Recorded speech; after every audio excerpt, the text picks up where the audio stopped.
مخاطبین از رسانه پشت ماجرای فیلم استاندار سابق یادتونه یعنی تیم زنه میگه که منم دالشونی رو های گلزار جابجا کرد. مخاطبین از رسانه پشت پرده سلام. بعد از بازداشت روح الله زم به عنوان مدیر رسانه آمد نیوز، پشت پرده ارتباطات یک سری آدم ها با آمد نیوز و روح الله زم پیچیده و عجیب و غریب بوده که امروز یک سری از این پازل ها رو وقتی حل کنیم و اگر این مستند رو تا انتها دنبال بکنید به یک سری نکات عجیب و غریب میرسید که شاید دود از سر هر کسی بلند بکنه. یک سری آنالیز ها و یک سری اسناد محرمانه بهتون نشون میدیم که جالب و عجیب و غریب هستش. اما چند وقتی هستش که وفا نیکفر که اونجوری که خودش ادعا میکنه اسپانسر رسانه آمد نیوز بوده، چپ میره با رسانه ها مصاحبه میکنه، راست میره با رسانه ها مصاحبه میکنه و میگه که من در جریان همه اتفاقات آمد نیوز بودم و من اسپانسر آمد نیوزم. اما سوالی که اینجا هست و باید آقای وفا نیکفر اون شفاف پاسخ بده و عمرن اگه جواب بده، آیا ایشون ارتباط داشته با دستگاه اطلاعاتی امنیتی ایران یا نه؟ و اونجوری که شیرین نجفی هم ادعا میکرد در فایل صوتی که جلوتر پخش میکنیم به ایران رفت آمد میکرده یا نمیکرده. و حتی روح الله زم در یکی از مصاحبه‌اش گفته بود که آقای وفا نیکفر ارتباط داشته با تیم قالیباف و تیم قاسم سلیمانی. این حرفای من نیست و حرفای روح الله زم هستش. اما داستان از کجا شروع میشه؟ از صحبت‌های مازیار به عنوان مسئول فنی تیم آمد نیوز و تو روزهای گذشته هم ویدیوهای زیادی ازش منتشر کردیم، اما خب مجبوریم دوباره اینا رو بازپخش بکنیم چون ممکنه یه سری از مخاطبا تازه به جمع ما پیوسته باشن و در جریان ویدیوهای قبلی نباشن. برای همین مجبوریم که یک بار دیگه مقداری دیتیل بدیم از گذشته. مازیار به عنوان مسئول فنی آمد نیوز میاد مصاحبه میکنه و میگه که آره شیرین نجفی از واتساپ عکس میفرسته برای روح الله زم. محتوای عکس چی بوده؟ 15 میلیون 500 یورویی که روی تختش چیده بوده و به روح الله زم میگه که بیا این پولا رو از عراق که از آقای آیت الله سیستانی گرفتیم وردار و ببر فرانسه و اسپانسری جور شده. نمیدونم از تو اتاق خواب شیرین بود یا چیزی، یک دفعه در لپتاپش رو تا ته واز کرد و اینو ببین مازیار، 500 یورویی خشک بود و یک چیزی حدود 15 میلیون یورو 500 یورویی خشک در واقع عکس گرفته بودن. شیرین فرستاد تو واتساپ روی کامپیوتر رولا و رولا اینو نشون من داد، گفت مازیار بودجه آمد نیوزم خدا رو شکر رسید. حالا شیرین میگفت رولا باید بیاتش اینجا چون من با پاسپورت جعلی وارد خاک عراق شدم، رولا باید بیاد این پولو با خودش ببره فرانسه یا بزنه به حساب خودش و باید با آیت الله سیستانی هم مصاحبه کنه هم قرارداد بنویسه. خوب توجه کنین تا اون ثانیه‌ای که من بغل روح الله بودم و خانمش هم میتونه اون زمان قبل از اومدنشون به پاریس خانمش هم میتونه اینو بگه، روح الله هیچ وقت با آیت الله سیستانی صحبت نکرد. خود آیت الله سیستانی هم میتونه اینو تایید کنه حرف منو.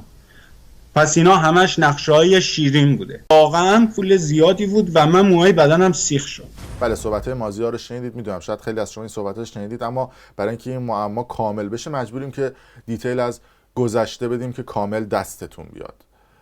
بعد از اون که این صحبت‌ها انجام شد، یک فایل صوتی ما منتشر کردیم که ارتباط شیرین نجفی با وفا نیکفر رو نشون میده که در اون فایل صوتی شیرین نجفی میگه که آره وفا نیکفر یک سرمایه دار، یک تاجره که به ایران سفر میکنه.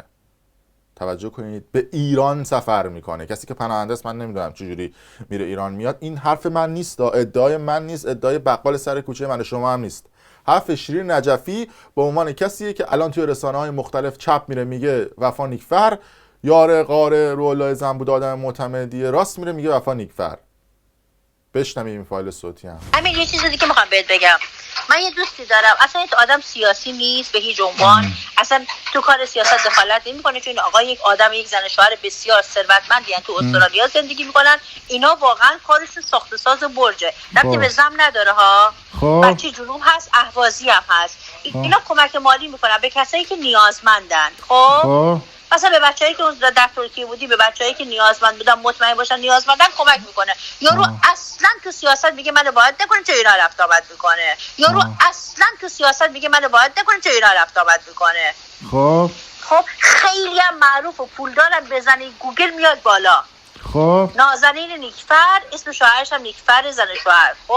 خب تایید نیکفر خیلی معروفن. حالا چه ارتباطی بین اون 15 میلیون یورو و این شیرین نجفی این فایل صوتی است الان بهتون میگم. بعد از همه این اتفاقات وفا نیکفر هیچ صحبتی از پول ها نمیکنه. اصلا میگه من در جریان پول نبودم، اصلا نمیدونم این همه پول بوده، اصلا نمیدونم که فاز این افراد چی. خیلی رک به شما بگم، از اون طرف یک ویدیو منتشر میکنه و توی ویدیو چت خودش با روح‌الله زم رو نشون میده که روح‌الله زم براش عکس اون 500 یورویی که نشون مازیار داده بود رو فوروارد میکنه. اگر به چت ها نگاه بکنید، حالا ویدیوش هم پخش میکنم، مشخص هستش که این عکس ها فوروارد شده از یه آیدی دیگه به آیدی وفا نیکفر. و نکته جالبتر از اون هم محتوای چت هستش که میاد میگه که روح‌الله زمین دسته خودت یا نه. حالا جلوتر بهتون توضیح میدم، اما بریم این ویدیو رو کامل ببینیم، بیایم توضیحات وفا نیکفر هم ببینیم. نکته مهمی در این ویدیو وجود داره. درود بر همه دوستان، من وفا نیکفر هستم و این موبایلمه. یه سری سوالات رو تو فضای مجازی دیدم، دوستان سوال کردن. من فکر میکنم که حقشونه به کمک بکنه به شفاف سازی.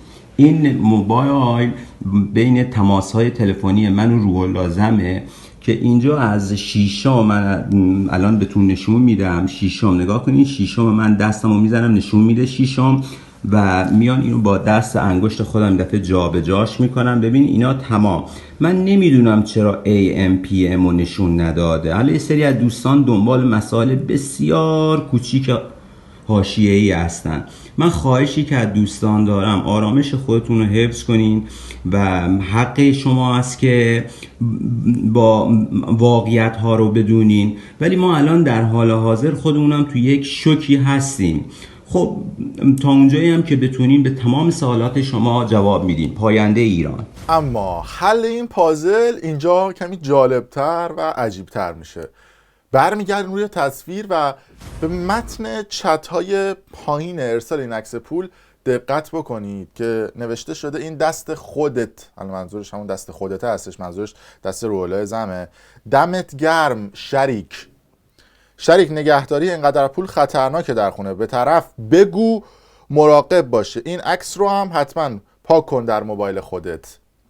خب مشخصه که روح‌الله زم بهش گفته که این پولها در اختیار یکی دیگه است و وفا نیکفر پاس میده، میگه به طرف بگو خطرناکه، چون اگه دست خودش بود میگفت حواست باشه این خطرناکه. بعد از لفظ شریک استفاده میکنه. ای بابا آقای وفا نیکفر، شما بیا شفاف به مردم بگو شما اسپانسر آمد نیوزی یا شریکی، چون تفاوت وجود داره. حالا یه عده‌ام شاید تفاوت این دوتا رو نفهمن. مثلا تیم فوتبال رئال مادرید اسپانسر میگیره روی پیرنش تبلیغات بکنن، به این میگن اسپانسر.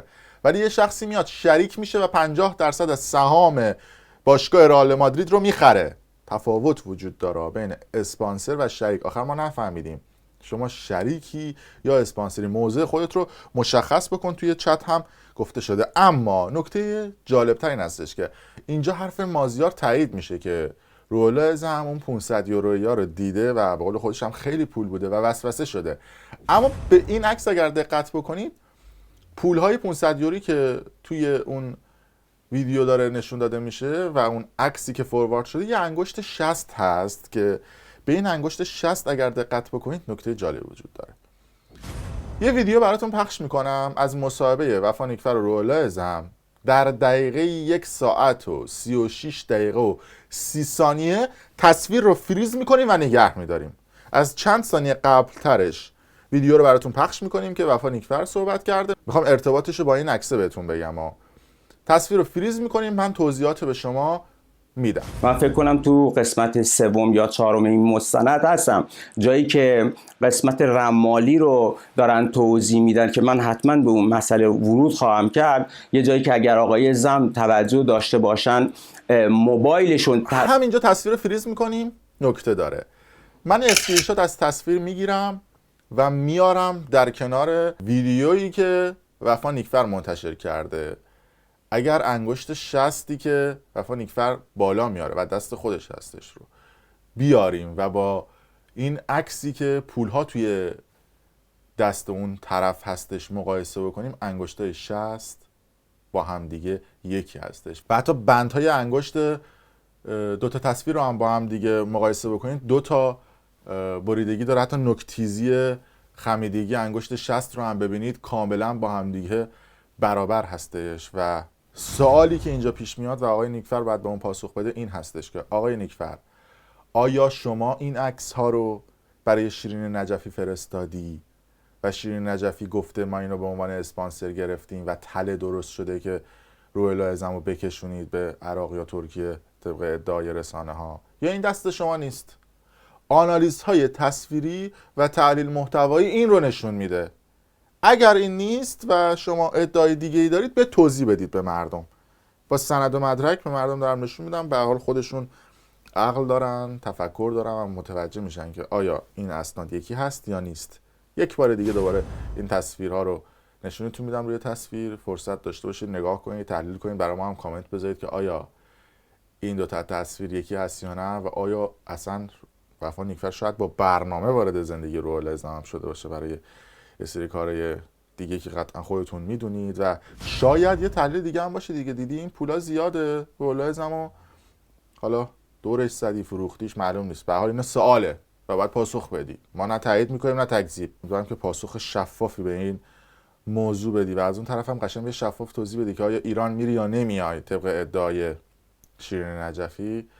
و سوال بعدی هم این هستش که آیا شما شریک هستی یا اسپانسر؟ تمام این سوالات اگر باید پاسخ بدید ممنون میشیم. البته بگذاریم که همیشه خودتون رو هم اسپانسر معرفی میکردید، اما طبق صحبت‌های مازیار هیچ پولی هم به آمد نیوز ندید. لطف کنید که اسناد و مدارک پرداخت پول هاتون به عنوان اسپانسر هم رسانه‌ای بکنید. اگر شما شفافید و ادعای شفافیت رسانه‌ای دارید و فکر میکنید که بقیه دزدن داخل ایران و شما آدم پاک و مطهری هستید، برای اینکه اثبات بکنید که آدم پاک و مطهری هستید شفافیت مالی داشته باشید و به مردم نشون بدید که چقدر اسپانسر شدید. این چیز پیچیده ای نیست.